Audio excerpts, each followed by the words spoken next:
The morning sun streamed through the tall windows of Seoul National University as Lee Hana walked quietly into Professor Kim's military history classroom. She chose her usual seat in the back corner where the light was dim and fewer people would notice her. Her black hair was pulled back in a simple ponytail, and she wore a plain gray sweater that made her blend into the shadows.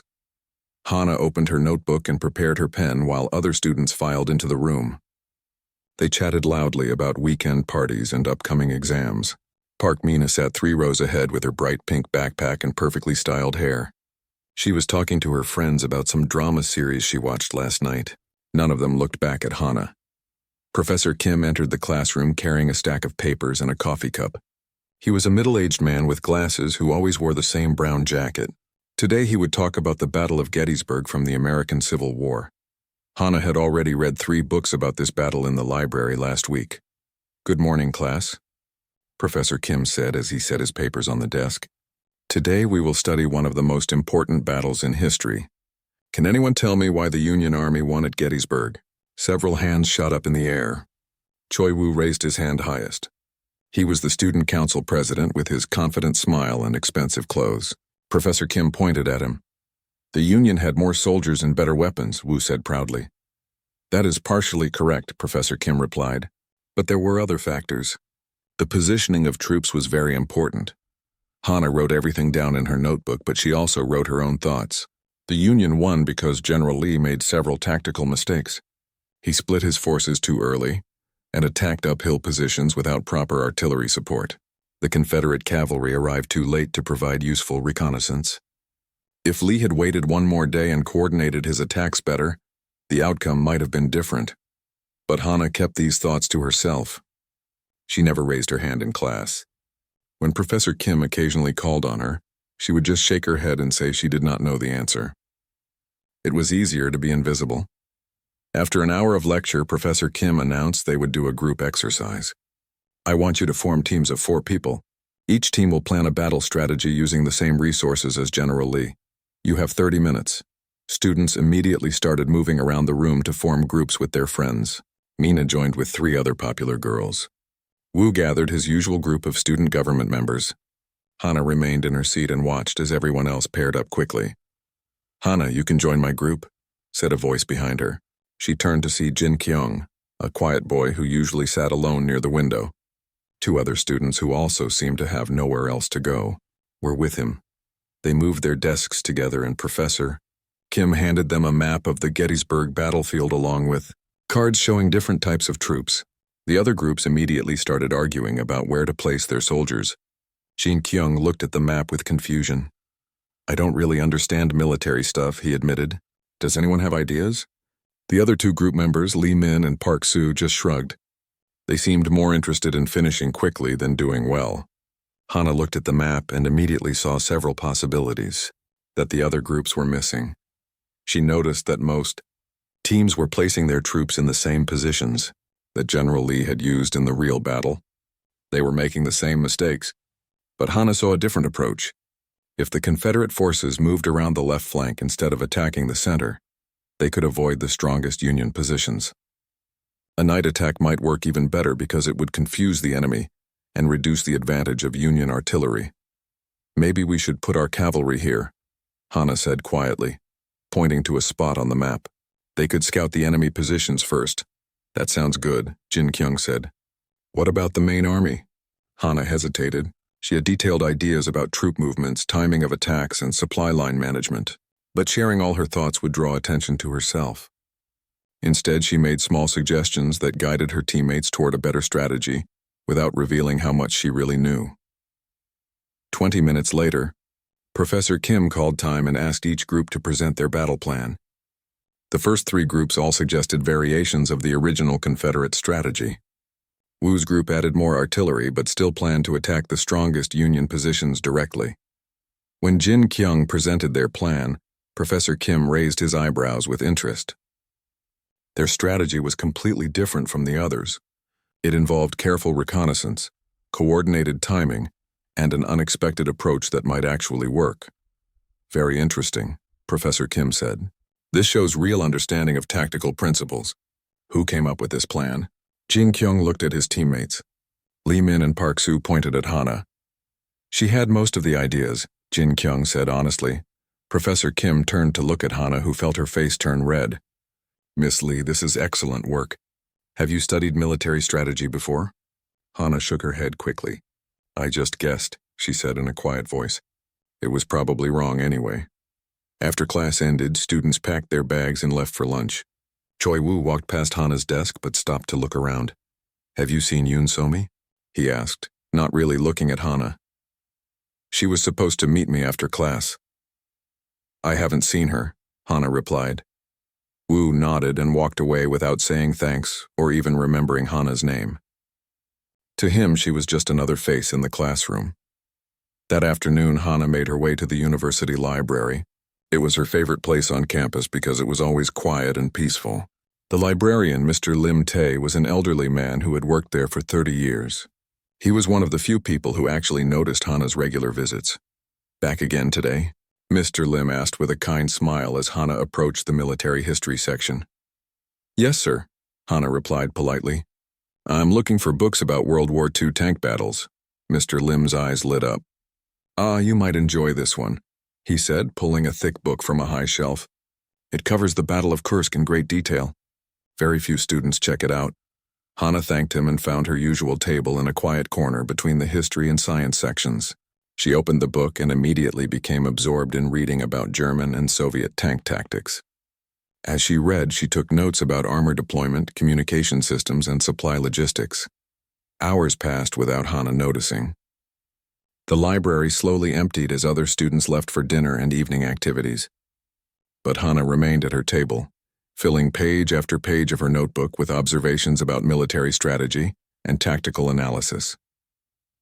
Around 9 o'clock, her phone buzzed with a text message from her roommate, Mina. Another party in our room tonight. Don't wait up, Hana sighed quietly.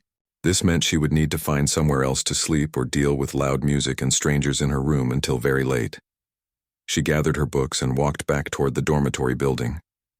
Through the windows, she could see groups of students laughing and socializing in the common areas. Hana had never been part of those groups. She preferred her books and her quiet thoughts. As she climbed the stairs to her floor, Hana heard music already playing from her room. She paused outside the door and considered going back to the library, but it would be closing soon. Instead, she took out her headphones and prepared to ignore whatever was happening inside. But as she reached for the door handle, something made her stop and look out the hallway window. In the distance, she could see strange lights in the night sky. They were too bright to be airplanes and moved in patterns that seemed impossible for any aircraft she knew about. Hana watched the lights for several minutes, trying to understand what she was seeing. They seemed to be getting closer and brighter. Something deep in her mind told her that these lights were important, that they meant something significant was about to change. She stood at the window long after the lights disappeared, feeling a strange mixture of excitement and fear. Tomorrow would bring new challenges, but tonight she was still just an invisible student that nobody really noticed. If only she knew how much that was about to change. The morning news changed everything. Hana woke up to screaming and shouting from the hallway outside her dormitory room. She grabbed her phone and saw dozens of emergency alerts flashing on the screen. The strange lights she had seen last night were not airplanes or satellites. They were alien ships. Hana rushed to the common room where students gathered around the large television. The news reporter looked pale and frightened as she spoke about massive crystalline structures descending from space. The ships were enormous, each one larger than a city block, and they moved with impossible grace through Earth's atmosphere. Government officials are asking everyone to remain calm, the reporter said, but her voice was shaking. Military forces are responding to the situation. On the screen, Hana watched grainy footage of the alien vessels. They looked like giant crystals made of dark metal and glowing energy, beautiful and terrifying at the same time. The ships moved in perfect formation, completely ignoring human aircraft that tried to intercept them.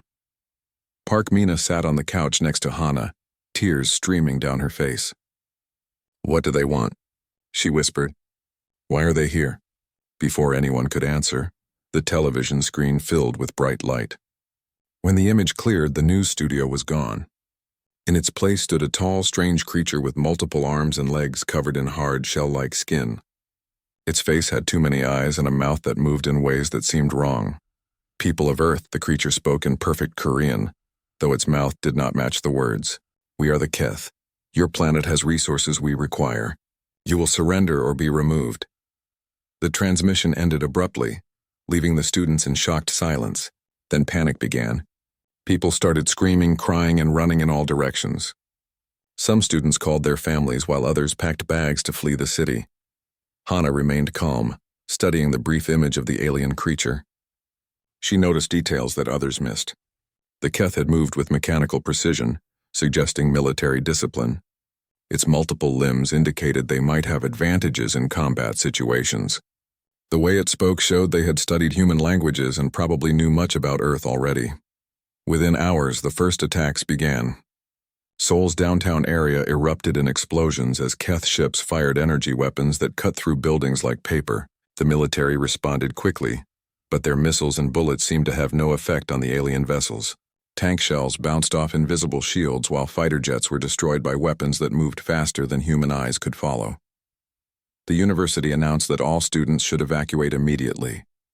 Buses arrived to transport everyone to safer areas outside the city. Hana packed only essential items in her backpack, including her notebooks filled with military strategy notes. Something told her that knowledge might be important soon. The bus ride took 3 hours because of traffic jams and roadblocks. Hana sat quietly while other students cried or made frantic phone calls to their families. She watched through the window as military convoys raced toward Seoul and streams of refugees fled in the opposite direction. They arrived at a large gymnasium in a small town called Yangpyeong. Hundreds of people were already there, sleeping on mats and waiting in long lines for food. The building smelled like fear and unwashed bodies. Volunteers tried to organize sleeping areas while local officials handed out blankets and water bottles. Hana found a quiet corner where she could observe everything happening around her. She noticed patterns in how people moved, how they formed groups, and how they responded to instructions from authorities. Most people were too frightened to think clearly, but some individuals showed natural leadership abilities. Over the next 2 days, more refugees arrived with terrible stories. The Keth were not just attacking military targets. They were systematically destroying infrastructure, communication networks, and government buildings. Their weapons were incredibly advanced, and their tactics showed careful planning. But Hana also heard something interesting in the survivor reports. The aliens attacked in predictable patterns. They focused on large targets first, then moved to smaller ones. They avoided areas with heavy civilian populations during certain hours. They seemed to have rules or procedures they followed strictly. On the 3rd day, a man in military uniform arrived at the gymnasium. Sergeant Major Kang Jun was a tough-looking soldier with scars on his hands and a serious expression. He announced that the government was forming resistance groups to fight back against the invasion. "We need volunteers," Kang Jun said loudly. "People who are brave enough to defend their country.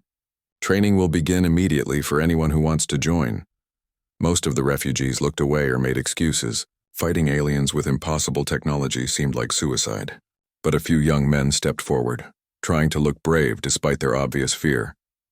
Hana waited until the crowd dispersed, then approached Sergeant Major Kang quietly. She had spent the morning writing detailed observations about Keth attack patterns based on survivor testimonies and news reports. "Excuse me," she said politely, offering him her notebook. "I noticed some things about how the aliens fight. Maybe it could be useful." Kang Jun looked skeptical as he took the notebook from this small, quiet girl, but as he read her notes, his expression changed. Hana had identified timing patterns in Keth attacks, weaknesses in their formation strategies, and potential opportunities for human forces to exploit. "Where did you learn to analyze military tactics like this?" he asked, studying her carefully. "I read books," Hana replied simply. "History and strategy mostly." Kang Jun had been a soldier for 20 years. He had fought in conflicts around the world and trained countless recruits. He could recognize tactical intelligence when he saw it, even from an unexpected source. "What's your name?" he asked. "Lee Hana." "Well, Miss Lee, you just showed me something that our best intelligence officers missed. Would you be willing to join the resistance?" Before Hana could answer, explosions echoed in the distance. Through the gymnasium windows, they could see Keith ships approaching the town. The aliens had found the refugee center. "Everyone moved toward the back exits," Kang Jun shouted. Stay low and follow evacuation procedures. But people panicked instead. They ran in random directions, pushing and shoving each other. Children were separated from their parents in the chaos. The orderly evacuation became a terrified stampede. Hana stood up and spoke in a clear, calm voice that somehow carried over the noise. Listen to me. The aliens attack in straight lines. If we move in groups through the side corridors, we can avoid their targeting systems. Parents, hold your children's hands. Students, help the elderly people. Move steadily but do not run. Something in her tone made people stop and listen. Park Mina, who had ignored Hana for months, found herself following the quiet girl's instructions. Choi Woo, the confident student council president, realized that this unremarkable classmate was the only person who seemed to know what to do. Under Hana's guidance, the evacuation proceeded smoothly. Groups of refugees moved through the building's service corridors while Keth energy beams destroyed the main areas they had just abandoned. Her timing was perfect, leading people away from danger zones moments before the attacks hit. When they reached safety in the nearby forest, Sergeant Major Kang Jun stared at Hana with new respect. This ordinary-looking college student had just successfully evacuated 300 people from an alien attack. "Miss Lee," he said seriously, "I think you're exactly what the resistance needs." Hana looked back at the burning gymnasium, then at the frightened faces of her fellow refugees. For the first time in her life, people were looking at her with hope instead of overlooking her completely. "When do we start training?" she asked. Resistance Camp Delta was built in an abandoned military base hidden deep in the mountains near Gangwon Province. Concrete buildings surrounded by tall fences provided protection from Keth surveillance, while underground tunnels connected different sections of the facility. When Hana arrived with 30 other volunteers, she felt like she was entering a different world. Training began at 5 in the morning with physical exercises. Running, push-ups, obstacle courses, and weapons handling filled the first half of each day. Hana struggled with the physical demands at first. She was not strong or fast compared to the other recruits, most of whom were young men with athletic backgrounds. But Captain Shin Young, their primary instructor, noticed something interesting about the quiet girl from Seoul. While other recruits complained about difficult exercises or made mistakes during weapons training, Hana observed everything carefully and improved steadily. She asked thoughtful questions and remembered every detail of their lessons. The afternoon sessions focused on tactics and strategy. This was where Hana truly began to shine. When Captain Shin presented combat scenarios using maps and toy soldiers, Hana consistently found solutions that surprised experienced soldiers. She thought about problems differently than anyone else. "The enemy has superior firepower," Captain Shin explained during one exercise. "They control the high ground and have clear sight lines to your position. How do you attack their fortification?" Most recruits suggested frontal assaults with heavy weapons or flanking maneuvers around the sides. These were standard military approaches that might work against human enemies. Hana raised her hand quietly. "What if we don't attack their position at all?" "Explain," Captain Shin said, interested in her unusual perspective. "The Keth follow predictable patterns," Hana said, moving the toy soldiers on the map. "If we create fake targets here and here, they will focus their firepower on those positions. Meanwhile, small teams can approach from multiple directions during their reload cycles. We don't need to defeat their strong point if we can make them abandon it." The other recruits looked confused, but Captain Shin nodded slowly. Hana's strategy was based on psychological warfare rather than direct confrontation. It required understanding enemy behavior patterns and exploiting their rigid tactical doctrines.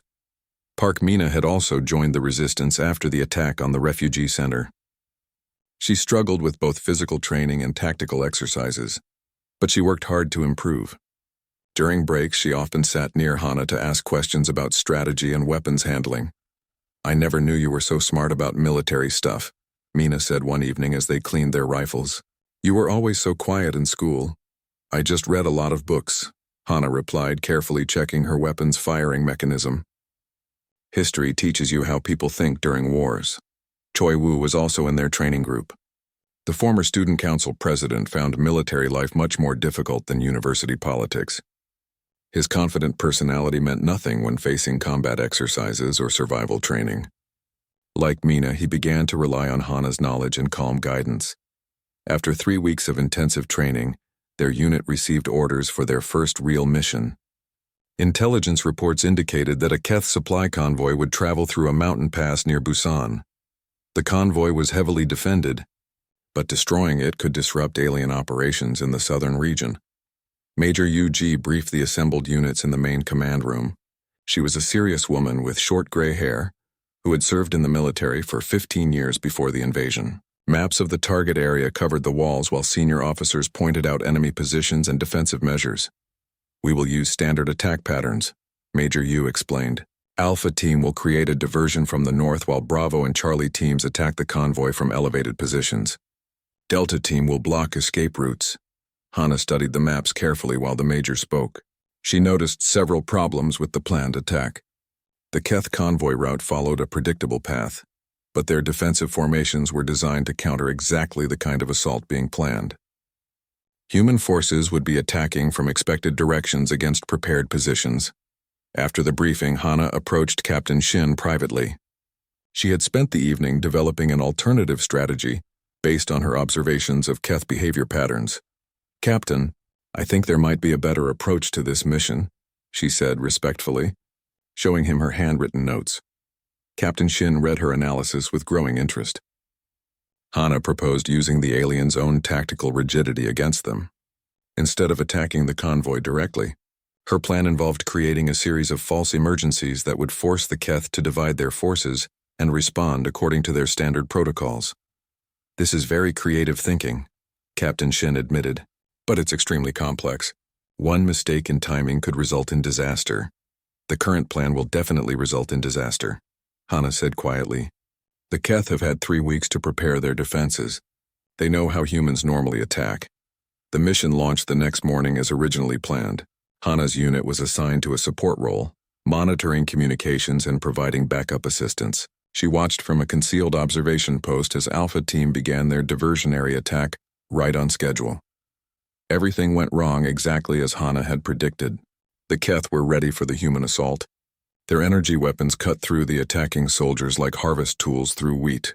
Communication systems were jammed, preventing coordination between units. Within 20 minutes, the entire operation had collapsed into bloody chaos. Hana watched dozens of brave fighters die unnecessarily. Alpha Team was completely destroyed. Bravo Team suffered heavy casualties before retreating in disorder. Charlie Team never reached their attack positions because Keth forces had anticipated their approach route. "We need to withdraw all units immediately," Captain Shin said into his radio, his voice tight with frustration and grief. "Request permission to attempt alternate approach," Hana said suddenly. Captain Shin stared at her. The main assault had failed catastrophically. Most commanders would focus on saving surviving personnel rather than attempting another attack. "Explain quickly," he said. Hana outlined her alternative strategy in 2 minutes. It would require only 12 volunteers and relied on deception rather than firepower. The risks were high, but the potential results could still achieve the mission. "Objectives? You're asking me to trust an untested recruit with a plan that sounds impossible," Captain Shin said. "The impossible plan might work," Hana replied calmly. "The standard plan already failed." Captain Shin made a decision that would change the course of the war. "You have 6 hours. Choose your volunteers." Hana selected her team carefully. Mina, despite her limited combat experience, had shown excellent technical skills with captured Keth equipment. Wu had developed into a reliable communications operator. Jin Kyung from her university class had exceptional marksmanship abilities. The others were chosen for specific skills needed for her complex plan. They moved through the mountains using routes that avoided standard patrol patterns. Hana had studied Keth surveillance methods and identified blind spots in their sensor coverage. Her team carried minimal equipment and moved only during specific time windows, when alien attention was focused elsewhere. The plan required perfect timing and careful coordination. First, they created false signals that suggested a major human attack was coming from the east. The Keth responded by moving defensive forces to counter this non-existent threat. Then Hana's team used captured alien technology to broadcast fake emergency calls that scattered the remaining guards. With the convoy's protection divided and confused, Hana led her volunteers in a quick strike against the supply vehicles themselves. They planted explosives on critical components and captured important intelligence documents before disappearing back into the mountains. The explosions destroyed millions of dollars worth of alien equipment and supplies. More importantly, the captured intelligence revealed details about Keth command structures and future operational plans. It was the first major human victory since the invasion began. When they returned to camp 12 hours later, Major Yu-Ji was waiting for them personally. She had never paid attention to the quiet recruit from Seoul before this mission. "Lieutenant Lee," she said, using Hana's new rank that had been decided while she was in the field. "I want a full report on your tactical methods. It seems we have much to learn from you." That evening, as Hana wrote her mission report, she realized that everything had changed. She was no longer the invisible student who hid in library corners. People were depending on her knowledge and leadership. The responsibility felt overwhelming, but also strangely natural. Tomorrow would bring new challenges and harder decisions. The war was far from over, and the Keth would adapt to counter human tactics just as humans had learned to exploit alien weaknesses. But for the first time since the invasion began, humanity had reason for hope. Lieutenant Lee Hana's new office was a small concrete room in the underground section of Resistance Camp Delta. Maps covered every wall, showing Keth positions, human strongholds, and supply routes across the Korean peninsula. Her desk was crowded with captured alien devices, intelligence reports, and tactical analysis documents that never seemed to end.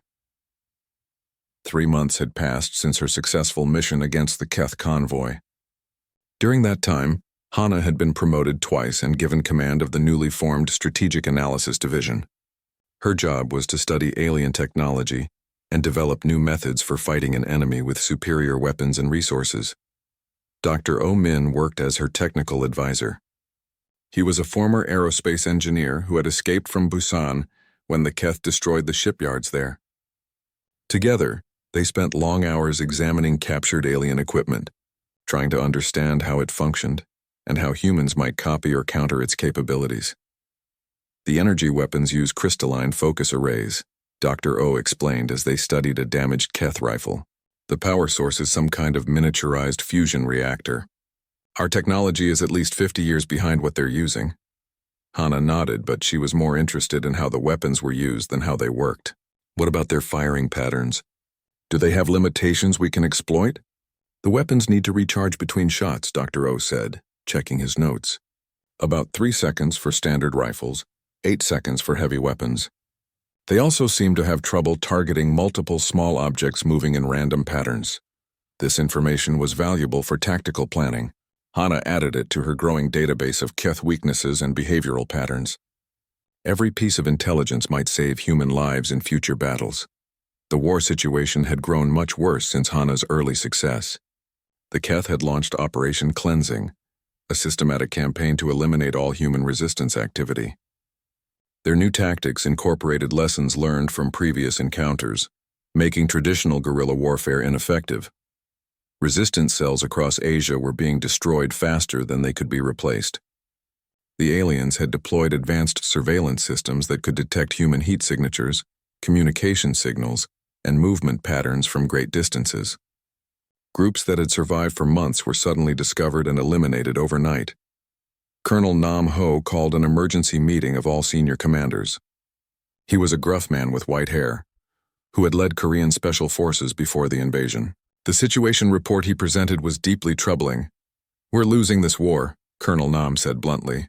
"Resistance groups in China, Japan, and Southeast Asia have been reduced by 70% in the past month. Our communication networks are compromised. Supply lines are cut. At this rate, organized human resistance will be eliminated within 6 months." The assembled officers sat in grim silence. Everyone knew the situation was bad, but hearing the numbers made it feel hopeless. "We need a new approach," Colonel Nam continued. "Something the Keth haven't seen before. Lieutenant Lee, you've had success against their forces. What do you recommend?" Hana had been expecting this question.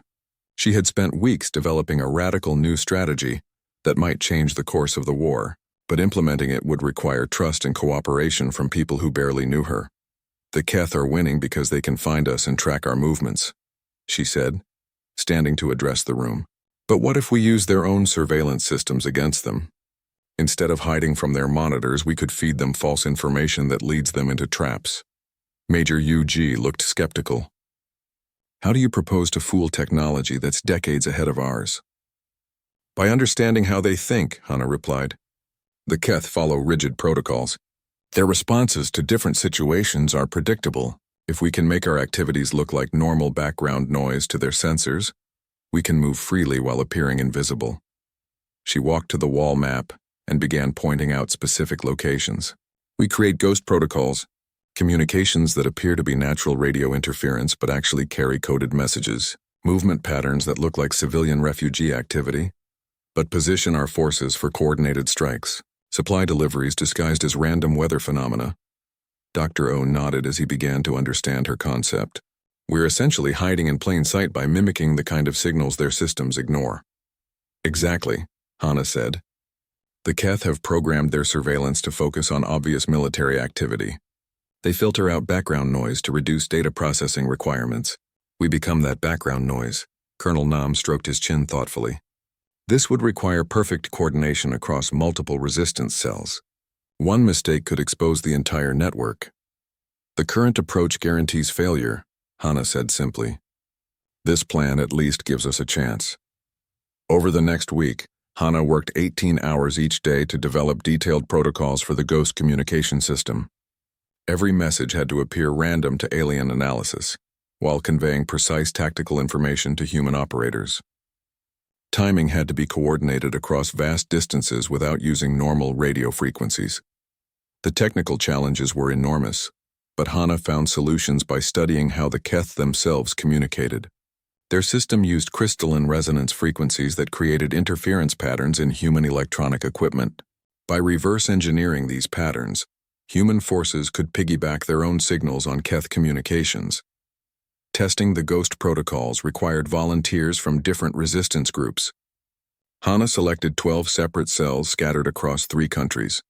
Each group would receive coded instructions through the new system and attempt to coordinate a simultaneous operation without using normal communication methods. Park Mina had become Hana's chief technical assistant. Her experience with social media and electronic communications made her surprisingly good at developing coded message formats that looked like random data. The message compression algorithms are working perfectly, Mina reported after 3 days of testing. We can send detailed operational plans that appear to be background electromagnetic noise. Choi Woo had evolved into an excellent field coordinator.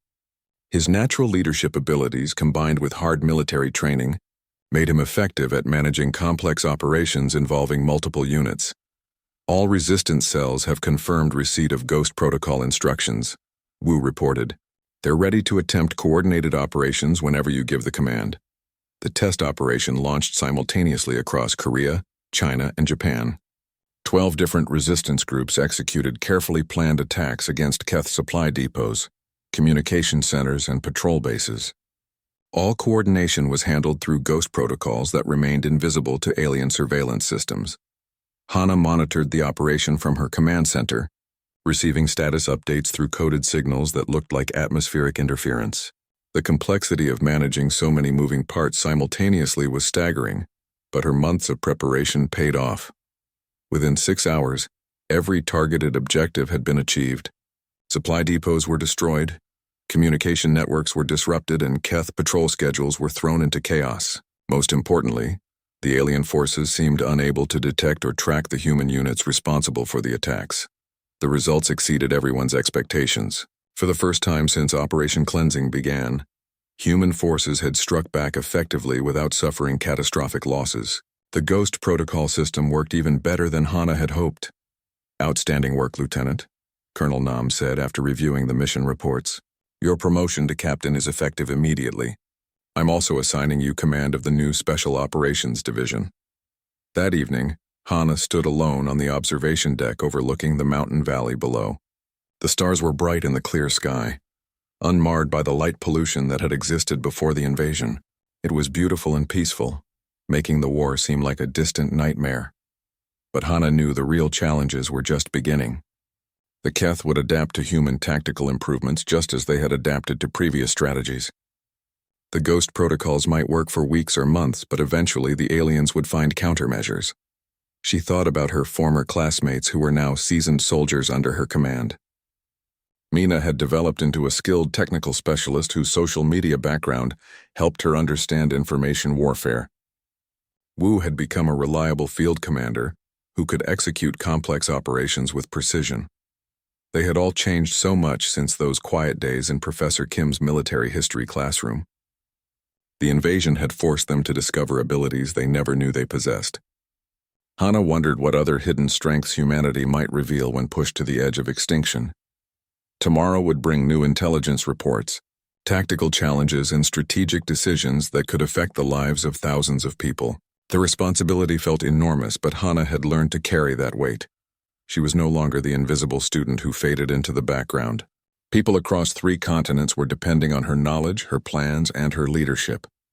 The quiet girl who once hid in library corners had become humanity's most important strategic asset. The war was far from over, but for the first time in months, humans were fighting back with real effectiveness. And that gave everyone reason to hope for eventual victory. Captain Lee. Hana's new command center was built 3 levels underground, in what had once been a subway station in Seoul. The Keth had abandoned the city center after determining it was no longer strategically important, allowing human forces to establish hidden bases in the tunnel networks. Dozens of computer screens showed tactical situations across East Asia, while communications equipment maintained contact with resistance groups worldwide. Her Special Operations Division had grown to include fighters from 12 different countries. Veterans from destroyed resistance cells arrived weekly, bringing valuable combat experience and desperate hope for revenge against the aliens who had killed their friends and families. Each new arrival meant more capability, but also more responsibility for Hana to manage effectively. Sergeant Baesu was one of the most experienced soldiers in her unit. He had survived the fall of Busan by hiding in the sewers for 6 weeks, while Keith forces systematically destroyed the city above. His knowledge of urban warfare tactics was invaluable for planning operations in occupied territories. "The aliens have changed their patrol patterns again," Sergeant Bae reported during the morning briefing. "They're using random timing instead of fixed schedules. Our ghost protocols are still working, but target prediction has become much more difficult." Former prisoner Jin Hyuk provided unique intelligence about Keth capabilities and weaknesses. He had been captured during the early fighting and held in an alien detention facility for 3 months before escaping. His first-hand observations of enemy technology and behavior patterns filled crucial gaps in human understanding. "The Keth have a rigid hierarchy system," Jin Hyuk explained to the assembled commanders. "Lower-ranking soldiers cannot make independent decisions. If we can disrupt their command communications, their tactical effectiveness drops dramatically." Hana absorbed all this information while planning humanity's most ambitious operation yet. The Ghost Protocol successes had bought time and resources, but the war's fundamental balance remained unchanged. Human forces could win individual battles but were slowly losing the larger conflict. The Keth response to recent human victories had been swift and devastating. They deployed hunter battalions, specialized units designed specifically for counterinsurgency operations. These elite alien forces used advanced tracking technology and adaptive combat protocols that learned from each engagement with human fighters. Within 2 weeks, the hunter battalions had destroyed resistant strongholds that had survived for months. Their tracking systems could follow individual soldiers across vast distances, while their weapons adapted to counter human defensive measures. Traditional guerrilla warfare became almost impossible when facing enemies who could predict and counter every tactic. Dr. Oh Min brought increasingly grim technical reports to their daily strategy meetings. The hunter units use quantum sensors that can detect human brain activity from several kilometers away, he explained while showing captured equipment schematics. They also employ predictive algorithms that analyze our tactical patterns and prepare countermeasures in advance. Hana studied the intelligence reports with growing concern. Resistance losses were accelerating worldwide. Groups that had fought effectively for months were being eliminated overnight.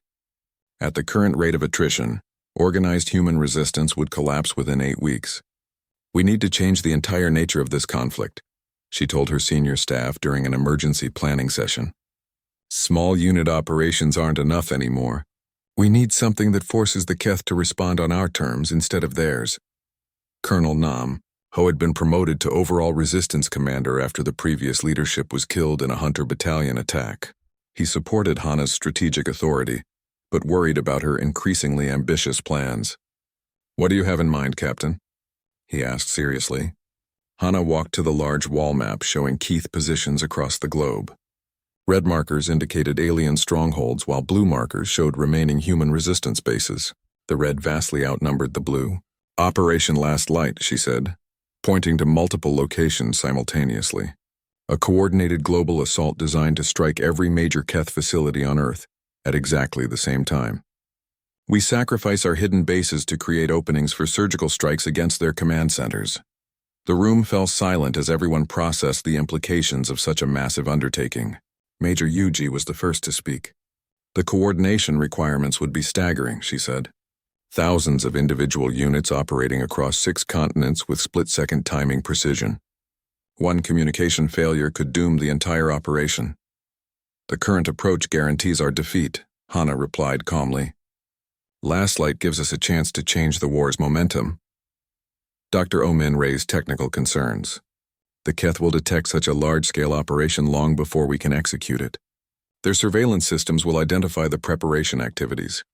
"Not if we use their own expectations against them," Hana said, moving to a smaller tactical board. "The aliens expect human forces to hide and conduct small raids. They're not prepared for a massive coordinated assault because they believe we lack the capability for such operations." She began outlining a deception plan that would make Last Light's preparations appear to be routine resistance activities. Troop movements would be disguised as refugee relocations. Weapons shipments would look like medical supply deliveries. Communication increases would seem like normal coordination between scattered groups. "We hide the forest by adding more trees," Hana explained. "The Keth see so much apparent resistance activity that they cannot identify which parts are preparation for the real operation." Planning for Last Light consumed the next month.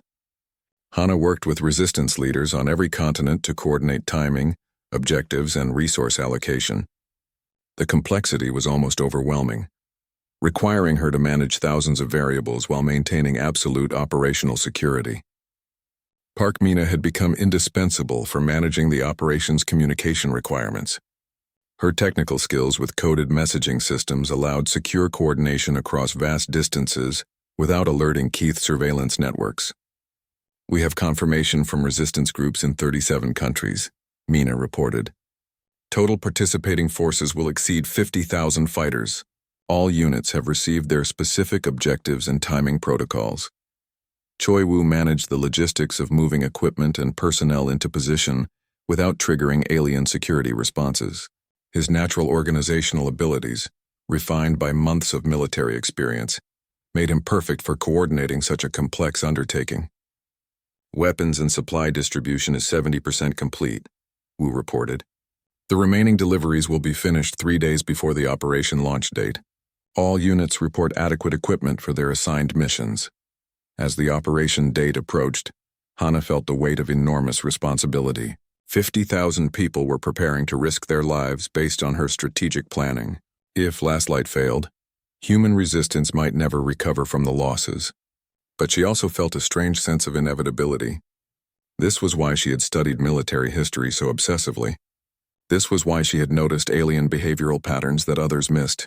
This was why fate had transformed a quiet university student into humanity's most important strategic leader. Her former classmates had become crucial members of her command staff. Mina's technical expertise ensured secure communications across the globe. Woo's logistical skills kept 50,000 fighters supplied and coordinated. Jin Kyung had developed into an excellent intelligence analyst, whose reports guided tactical decisions.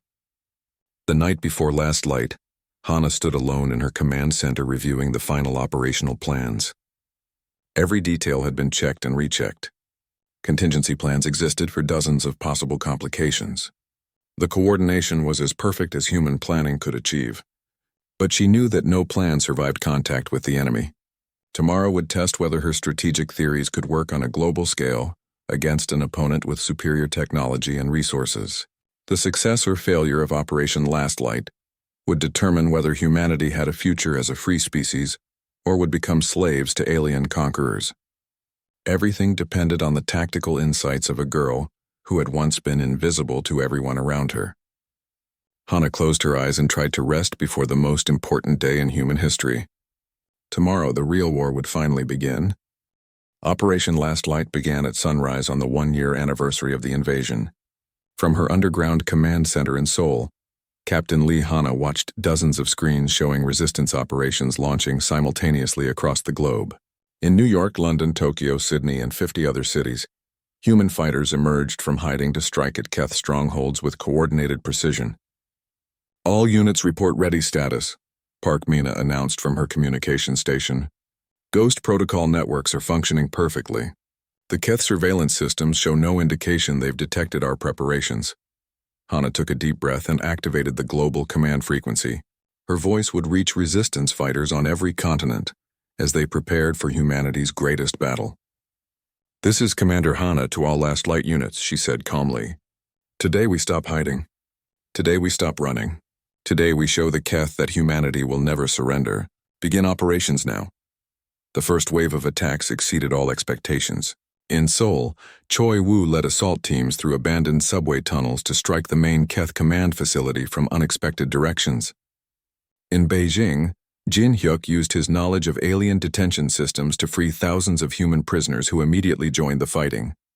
Across Europe and North America, resistance groups that had been scattered and hunted for months united into effective military forces. Strike Teams Alpha through hotel report successful penetration of primary targets, Sergeant Bae Soo reported from his field command post. Keth defensive responses are 30% slower than predicted. They're having trouble adapting to our coordination speed. The aliens' greatest advantage had always been their superior technology and tactical discipline, but Hana's strategy turned those strengths into weaknesses by forcing the Keth to respond to dozens of simultaneous threats across multiple continents. Their rigid command structure, which worked perfectly for planned operations, struggled to manage the chaos of global warfare. Dr. Oh Min monitored alien communication networks from his technical station. "Keth command frequencies are showing massive overload," he reported excitedly. "They're receiving more tactical reports than their systems can process. Response coordination is breaking down." But the Keth were not helpless. After 6 hours of successful human advances, the aliens activated their ultimate weapon. Orbital bombardment platforms hidden in space began targeting Earth's major population centers, with devastating energy beams that could destroy entire city blocks. "Massive energy discharges detected over Los Angeles, Berlin, and Mumbai," Mina called out in alarm. The Keth are preparing to destroy human cities to stop our offensive. Hana had anticipated this possibility. The aliens would eventually resort to genocidal tactics if they could not maintain control through conventional military means. Her response required the most dangerous part of Last Light's overall strategy. "Activate Phase 2, she ordered. "All teams implement orbital infiltration protocols." Phase 2 required Hana to leave her command center for the first time since becoming a resistance leader. While continuing to coordinate global operations through her communication links, she would personally lead a small strike team to capture the primary Keth command vessel orbiting above the Korean peninsula. The mission team included her most trusted fighters: Jin Hyuk for his knowledge of alien technology, Sergeant Bae Soo for combat expertise, and Dr. Oh Min to operate captured Keth equipment. Park Mina would remain at the command center to maintain communication links, while Choi Woo coordinated ground operations. They reached the launch site using a captured Keth transport shuttle that Jin Hyuk had learned to operate during his imprisonment. The alien vessel's crystalline hull felt strange and cold as they strapped themselves into seats designed for creatures with multiple limbs.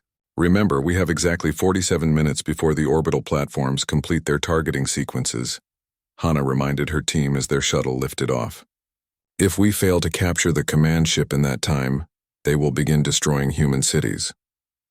The flight through Earth's atmosphere took 12 minutes. Hana used the time to receive status reports from resistance operations worldwide.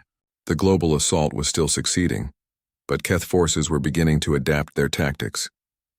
Human casualties were mounting as the aliens deployed their most advanced weapons. "Ground forces report successful capture of Keth facilities in 17 major cities." Mina's voice crackled through the communication system. "But enemy hunter battalions are moving to retake lost positions. We need the orbital bombardment threat eliminated soon. The Keth command ship was a massive crystalline structure 3 kilometers long that orbited Earth like a deadly jewel. Its surface bristled with weapons and sensor arrays while energy conduits pulsed with alien power. Approaching it felt like flying into the mouth of a mechanical beast. Docking successful, Jin Hyuk reported as their shuttle attached to the command ship's hull. Internal atmosphere is compatible with human physiology. Gravity is approximately Earth normal. They moved through the alien vessel's corridors with careful precision. The Keth had built their ship for efficiency rather than beauty, creating a maze of crystalline passages that branched and merged without apparent logic. Emergency lighting cast strange shadows that made navigation difficult.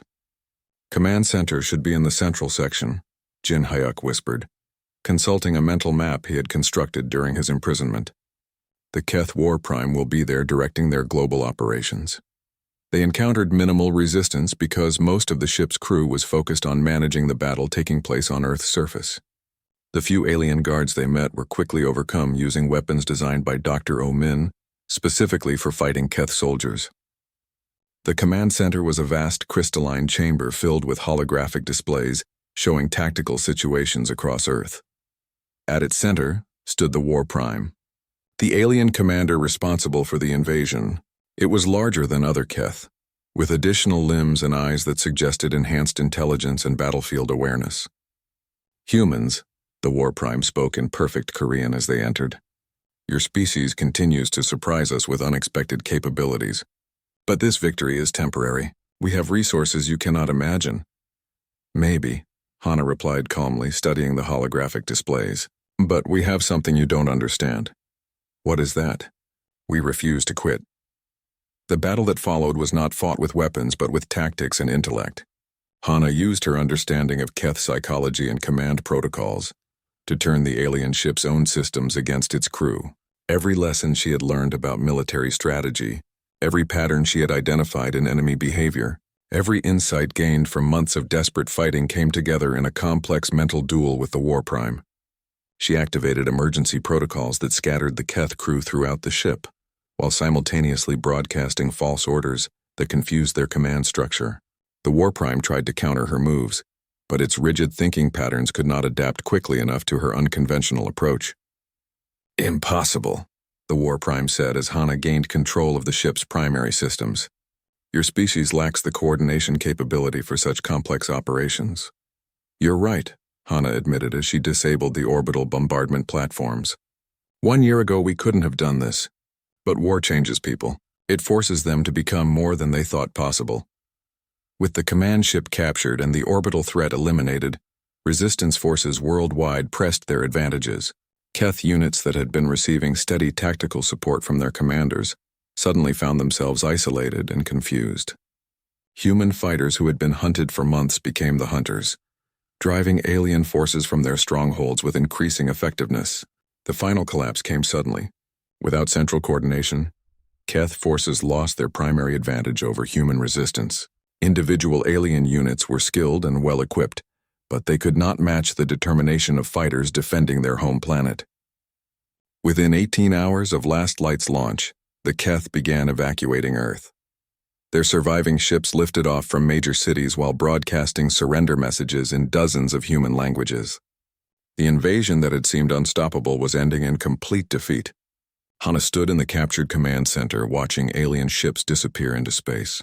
Through the crystalline walls she could see Earth turning slowly below, its surface marked by the scars of a year-long war but still beautiful and alive. All resistance units report successful completion of objectives. Mina's voice came through the communication system. Keth evacuation is proceeding on schedule. Earth is free. 6 months later, General Lee Hana addressed the newly formed United Earth Council from the same university classroom where she had once sat unnoticed in the back corner. Representatives from every nation on Earth listened as she outlined plans for rebuilding civilization and preparing for the Keth's eventual return.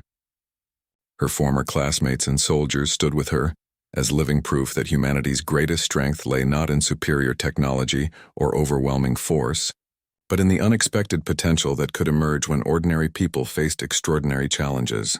After the ceremony, Hana walked alone through the ruins of Seoul University's library. Most of the building had been destroyed during the fighting, but the basement levels remained intact. Old Mr. Lim Tae had survived there throughout the war, protecting books and knowledge for future generations. "I saved something for you," Mr. Lim said with a smile, offering her a thick notebook. "Your tactical analysis from the final battle. I thought it should be preserved for history." Hana accepted the notebook and placed it carefully on a shelf next to works by Sun Tzu, Napoleon, and other great military strategists. It seemed fitting that her story would rest among the books that had taught her how to think about warfare and leadership. Looking around the quiet library, she reflected on how much had changed since those early days when she had been just another invisible student reading in forgotten corners. The war had forced her to discover abilities she never knew she possessed, but it had also revealed something important about human nature itself.